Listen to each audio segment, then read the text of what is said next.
सादर जय जिनेंद्र ज्ञान कणिका परिवार के इस एपिसोड में जीना इसी का नाम है सीजन 2 में आप सभी का हार्दिक अभिनंदन, हार्दिक स्वागत करते हुए मैं व्यक्तित्व निर्माण के विषय में एक बार फिर आपके समक्ष उपस्थित हूँ। परम सम्माननीय आदरणीय विमल जी का आभार व्यक्त करते हुए उनके मनोभावों की अभिव्यक्ति व्यक्तित्व के रूप में उभर कर सामने आई है, उसी व्यक्तित्व को कुछ शब्दों में आपके समक्ष प्रस्तुत करने का प्रयास कर रहा हूँ।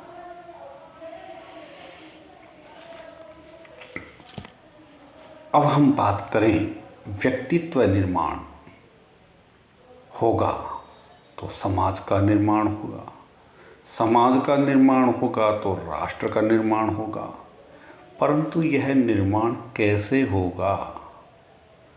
सबसे पहले व्यक्ति से व्यक्तित्व का निर्माण संभव है।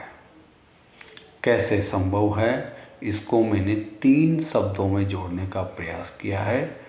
उसे नाम दिया है जैन जीवन शैली।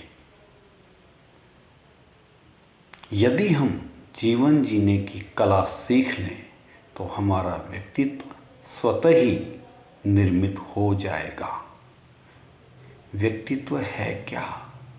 व्यक्तित्व व्यक्ति का वह बाह्य स्वरूप है जिससे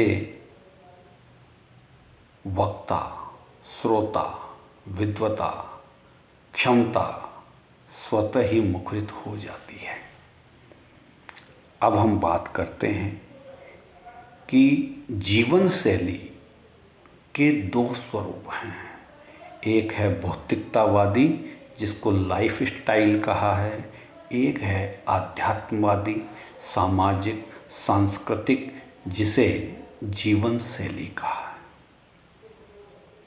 अब जीवन शैली हमारी अच्छी होगी तो हमारा व्यक्तित्व भी अच्छा होगा। व्यक्तित्व और सुखद जीवन शैली दोनों को किस प्रकार से हम अभिव्यक्त कर सकते हैं, हम निर्मित कर सकते हैं, हम अपने आप में परिवर्तन ला सकते हैं, स्वभाव में परिवर्तन ला सकते हैं, अपने आप को सहृदयी, सहयोगी और सामाजिक बना सकते हैं। अगर हम में यह सब चीज़ें अपने आप विकसित होती हैं तो हम एक सजग व्यक्तित्व का निर्माण कर सकते हैं। उसके लिए हमको कुछ तथ्यों पर विचार करना होगा। जब विचार सकारात्मक हो जाएंगे तो हम उसको कार्यात्मक रूप में परिणति दे सकेंगे। जितना अध्ययन हमने किया है शास्त्र सम्मत, ज्ञान सम्मत, लोगों के विचारों को जान करके, लोगों के व्यक्तित्व को समझ करके, उसके आधार पर मैंने 3 चीज़ों को अनुभव किया है। यदि हम उसको कार्यात्मक रूप में प्रयोग कर सकें तो हम अपने आप को बदल सकते हैं, अपने व्यक्तित्व का निर्माण स्वयं कर सकते हैं, अपने जीवन को सुखी, सजग और सहजतापूर्वक जी सकते हैं। तो इसके लिए तनाव मुक्त जीवन, ध्यान और योग, अध्यात्म और स्वाध्याय, ये केवल शब्दों का जाल नहीं है, अनुभव की परिणति है। तनाव मुक्त जीवन कैसे हो?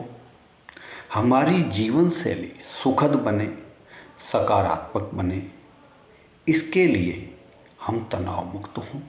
अब तनाव क्यों होता है, उसके लिए मुख्य बात जो मैं समझ पाया हूँ, जिसको मैंने अनुभव किया है, वो है कार्य की अधिकता। हमारी इच्छा के विरुद्ध वातावरण का निर्माण हो जाए तो तनाव होता है, पारिवारिक बिखराव हो जाए तो तनाव होता है, सामाजिक परिस्थिति हमारे विपरीत बन जाए तो तनाव होता है। इन सब से बचने का एकमात्र उपाय है हम अपने आप को सकारात्मक बनाएं, नकारात्मकता अपनी सोच से हटा दें। कैसे हटेगी? हटने का एक प्रयोग है जिसे हम पिछले एपिसोड में भी चर्चा कर चुके हैं। उनमें से ही एक है ध्यान और योग। ध्यान के माध्यम से हम अपने आप को तनाव मुक्त कर सकते हैं। चाहे ध्यान 3 मिनट का हो, चाहे 30 मिनट का हो, हम जितनी देर आंखें बंद करके अपने आप को भीतर में देखने का प्रयास करेंगे, हमारा तनाव स्वतः ही कम हो जाएगा। और फिर हम स्वस्थ रहेंगे, तो स्वस्थ रहने के लिए योग भी ज़रूरी है। सिंपल सी बात है, हम ज़्यादा अपने आप को, शरीर को तकलीफ न दें, सिंपल सा योग करें, ध्यान योग, आसन, प्राणायाम आदि। एक हमारी लाइफ में सीधे 10-15 मिनट के लिए हम इस चीज़ को जोड़ लेंगे तो हम अपने आप में सहजता का अनुभव करेंगे। तीसरी चीज़ है अध्यात्म से जुड़ाव और स्वाध्याय से लगाव।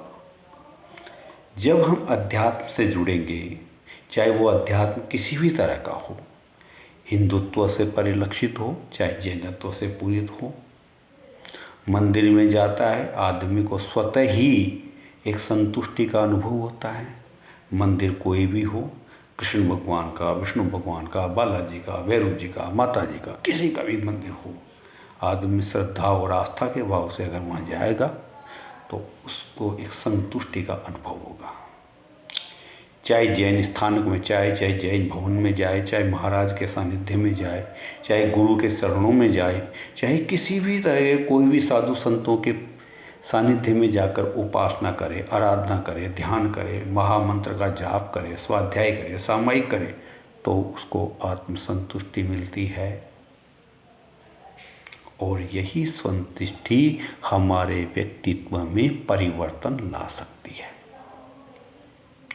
अब जब हम अध्यात्म से जुड़ जाते हैं तो स्वाध्याय की ओर हमारा ध्यान स्वतः ही चला जाता है। स्वाध्याय में स्वयं को अध्ययन में रत कर लेना, स्वयं को पढ़ने पढ़ाने में लगा देना, इसी को स्वाध्याय कहते हैं। और जब ये चीज़ें हमारे जीवन में जुड़ जाएंगी तो हम अपने आप में सहजता का अनुभव करेंगे। और जब सहजता हमारे में होगी तो हम सुख का अनुभव करेंगे। और जब सुख, सहजता, अध्यात्म, स्वाध्याय, ध्यान, योग, तनाव मुक्त जीवन, ये सब हमारे में होगा तो हम स्वतः ही एक ऐसे व्यक्तित्व का निर्माण अपने आप में कर लेंगे जब हमको संतुष्टि मिलेगी। ऐसे व्यक्तित्व का निर्माण स्वतः ही हो जाएगा जब लोग स्वतः ही आकर्षित होंगे, सहयोग की प्रवृत्ति बढ़ेगी, सामाजिकता बढ़ेगी, सांस्कृतिक जीवन के प्रति लगाव बढ़ेगा, आध्यात्म स्वाध्याय के प्रति जागरूकता आएगी। जागरूकता, सहजता, तनाव मुक्त, बस यही व्यक्तित्व निर्माण के सार्थक पहलू हैं। आज इतना ही, बाकी जब हम अगले एपिसोड में मिलेंगे तब इससे जुड़े हुए और पहलुओं पर हम चर्चा करेंगे। जय जिनेंद्र।